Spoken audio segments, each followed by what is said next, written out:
I've mentioned this many times in the past that the one thing that you have to do when you're in a losing streak, and listen, everybody's going to lose sooner or later, and some more than others, is that you have to remain confident. You have to have full faith in your ability that what made you a winner will get you out of that losing streak. It's why I always jokingly say, continue to dance with the girl you brought. Don't change the metrics. Don't change the way you handicap games, because then if you do, the only thing I can assure you is that your losing streak will be extended. So, as you know, here on the video report, I have simply been unconscious. I mean, I just can't lose seemingly.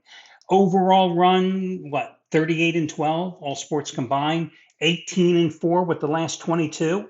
And in the dance, 15 and 3. Not too shabby.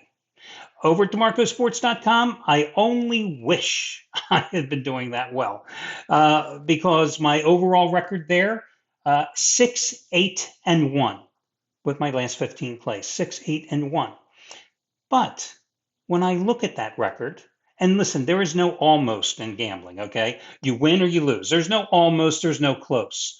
But when I look at that record and I realize that 3 of those losses, I came within a half point of pushing 2 of those losses, and I came within 1 point of pushing another. So 3 of those losses were right there. So instead of 6, 8, and 1, you can do the math and go the other way. And I'm winning like crazy here on the video report because I didn't change anything in the way I handicap the games. I've remained consistent, and that's something you have to do if you're doing this on your own instead of seeking professional advice. That's really the key to everything when it comes to sports handicapping, as far as I'm concerned: consistency. Now, yesterday, I'm looking at Houston and Tennessee, and I told you I didn't know who the hell was going to win Michigan State and Auburn, okay? But I'm looking at Houston and Tennessee. I had not used Houston once all season. Just not a team that I really had a feel for. But I looked at Tennessee and I thought, there is no way after the double revenge win against Kentucky that they would be ready for that contest.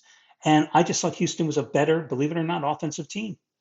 Again, you have to have confidence. So I went for it, raised the bar 20 dimer, and I won. I mean, confidence. It really comes down to confidence. Now, in terms of my bracket, well, listen, I had Michigan State getting to the Final Four. That's the only team I was wrong with. It has been one amazing bracket run. We'll see how it all unfolds next week. Now, we do have basketball tonight. It is something called, it's a made-for-TV tournament. I think Fox Sports is behind it. The Crown Championship. You have 16 teams playing in a single elimination tournament out in Las Vegas. And it's kind of an interesting concept because the winner gets $300,000 in NIL money. Second place team gets 100,000, and then the third and fourth place finishers get $50,000 each. The other 12 teams, well, hey, you got a free trip to Vegas. The game I'm going to focus on is the Boise State George Washington game. It goes at 5:30 Eastern time. Now, this game is going to be at the MGM Garden Arena. Not till you get to the semifinals and the championship game do they move to the larger T-Mobile Arena. And again, these games are all going to be played in a 6-day stretch, all at this neutral site. But it's not really a neutral site for Boise State, because Boise State just played the Mountain West tournament in Vegas. And of course, they came to UNLV and beat the running Rebs too. So it's George Washington that is traveling across the country.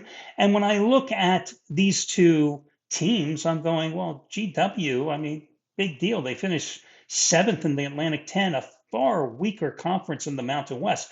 And you know how successful I was in the Mountain West Conference. And I told you at the outset, right after the tournament field was announced, that of the first 4 left out, I was tired of hearing about how Indiana got robbed. I'm tired of hearing about how West Virginia's governor was going to sue and all that BS. Boise State was the team that got robbed, because it was Boise State that reached the Mountain West Conference championship game against Colorado State, and Boise State that finished the year on an 11-3 run. And to reach that conference tournament championship game, they had to beat New Mexico for the second time in 3 weeks, and they had to avenge a loss to San Diego State from a few weeks earlier at home, and they did it.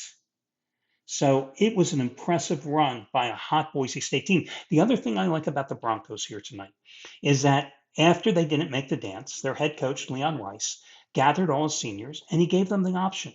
Do you want to play in the NIT, which has been devalued because these are all power conference or high level leagues team participants in this made for TV spectacle? Or do you want to go to the NIT, which is basically a bunch of mid to lower, I can't even say mid majors. I mean, Christ, Tennessee Chattanooga is playing in the championship game or one of the semifinals, I think, tomorrow. Um, the seniors all unanimously voted to go to this tournament. This is what they wanted to play. And often it's the teams that want to play and continue their season that you got to ride. So that's why I like Boise State here tonight, and they're minus 8.5 points. Now in baseball, your complimentary play, I'm going to go with the New York Mets minus the 115 on the run line. Because sooner or later the Mets are going to hit. And I think they're going to be able to get the bats out and attack the Marlins pitcher, Cal Quantrill, who last year pitched for the Rockies. And one of the funny splits, and you run into this occasionally, is a guy that actually pitched a little bit better at Coors Field than he did on the road. And again, he's not a member of the Rockies anymore, so this is a road game, right? Last year, this guy had a 5.04 earned run average in 15 starts outside of Colorado, and a Coors 4.91 in 14. Most years, that would make him an ace of the Rocky staff. Boom. I love David Peterson for the Mets. This guy really carried this team, not Luis Severino or anybody else in the second half last season, and so damn consistent. You know, he made 12 road starts last year, and his earned run average was 2.60 in them. Personally, he went 6-1. The team went 9-3 in those regular season road starts, and 8 of the 9 wins were by 2 runs or more, including a 2-run win at the Marlins. And it's coming off a good spring. 4 outings, 0.57 earned run average, had 12 strikeouts, allowed only 7 hits in 15.2 innings. And again, even though the Marlins won 3 out of 4, or yeah, 3 out of 4 beating Pittsburgh in the opening series, who the hell cares? The Pirates suck too. So I'm going to go with the Mets here on the run line. And in terms of how I rate these plays, I like them both equally. Boise State and the Mets on the run line. So good luck, everybody, and we'll talk to you again soon.